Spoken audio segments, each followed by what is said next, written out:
evil being.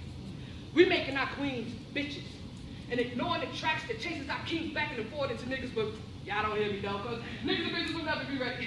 Niggas and bitches will never be ready. Niggas and bitches will never ever be ready for war until they realize how to be niggas and bitches no more. Look, I call you nigga to get your attention. They call you nigga to change your image. Nigga means ignoring the fact that you are what you think. Giving us the reality, so what's good, my nigga? Chillin' in the hood, my nigga. Did you see what was in the sky, my nigga? No, my nigga. Why, my nigga? Cause my eyes is bigger on your fingers, nigga. Get your shit up, nigga. Another nigga die, my nigga. Yeah, get your shit up too, bitch. Another nigga die, my nigga. Another nigga die, my nigga. They want another nigga to die, my nigga. They want another nigga to die, my nigga. They want another nigga to die, my nigga. They want another nigga to die, my nigga. They want another nigga to die, my nigga. They want another nigga to die, my nigga. They want another nigga to die, my nigga. To our niggas and bitches is extinct. There's a war going on inside, so be ready.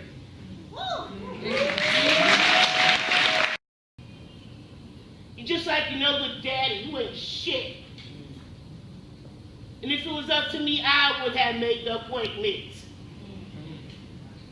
For your mother to have an abortion, better yet, flush you down the toilet.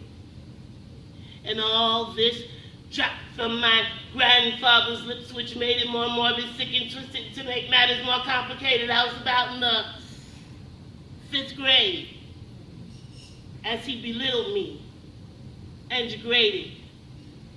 I guess that made me certified trifling by association, and I was constantly reminding in his declarations.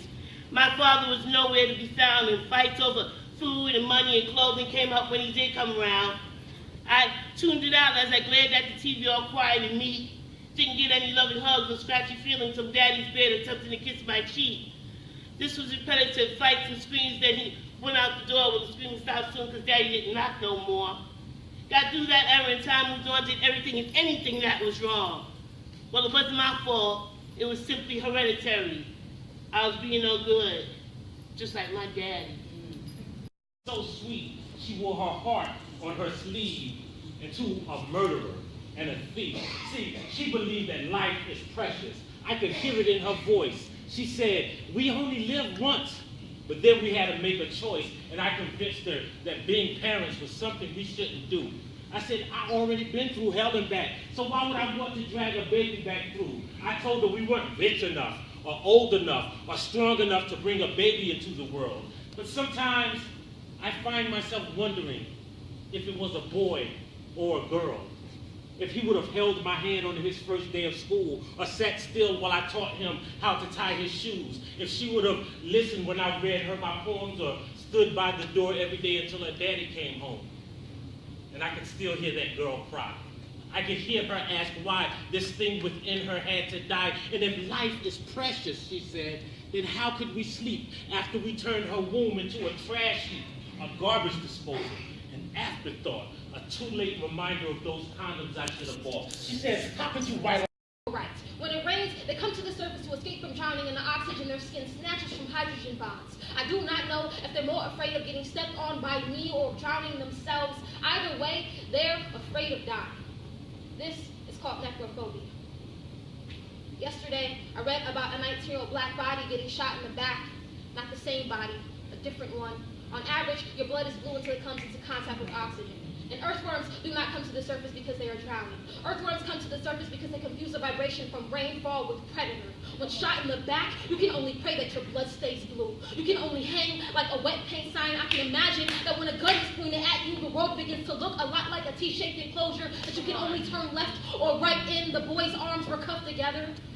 The boy's legs were a riot. Reasons why there is no White Women's Appreciation Day 1.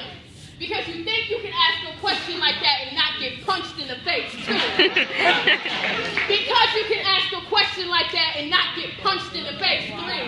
The same reason why in Mario Kart you don't get blue jets and lightning bolts when you're already in first place, 4.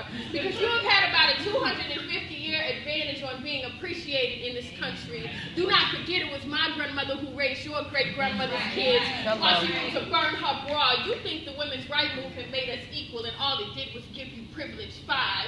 Because a white woman news anchor can treat the idea of living off $138 a month in food stamps like it is a new diet, 6. Because 2 weeks ago, Target photoshopped a chunk of a black girl's vagina off of her body so her thigh gap would look white counterpart 7.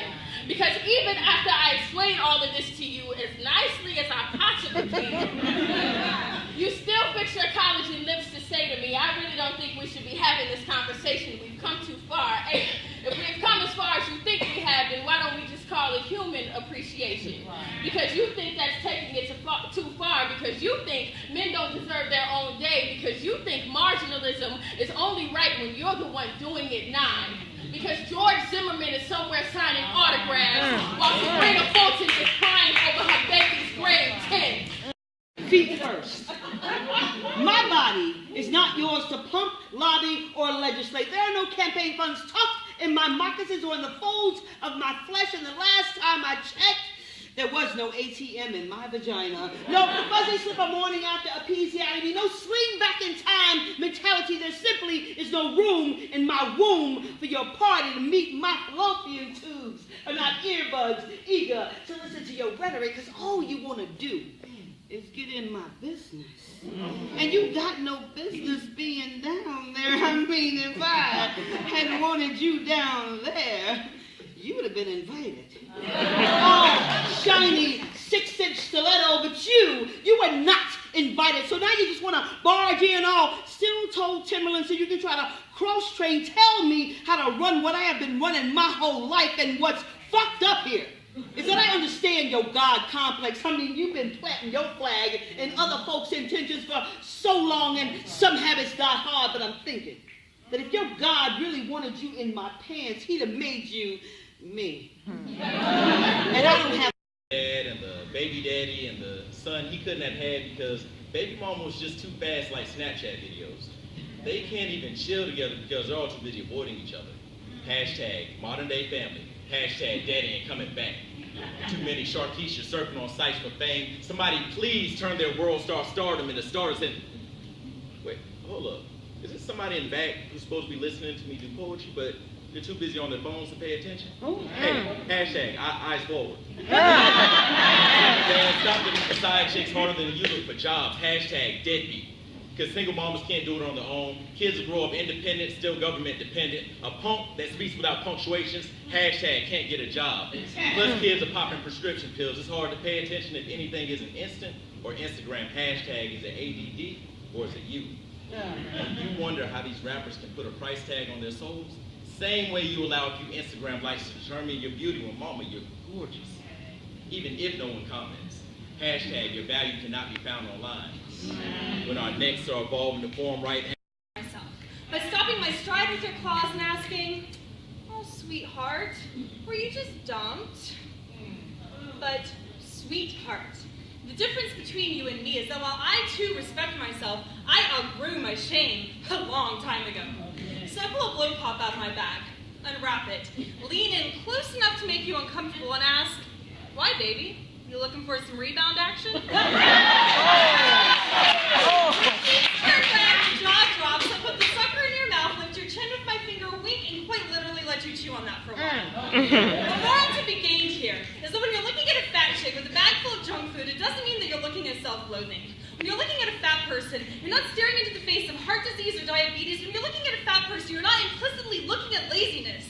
The moral to be gained here is when you're looking at a fat person, you could, believe it or not, be looking at an athlete, a dancer, a CEO, a mother. The moral to be gained here is that when you're looking at a fat person, you're not looking at a broken person. And while we're on logic that doesn't follow, being more than 20 pounds above your ideal body weight does not mean a person is pregnant. Get your hands off my stomach.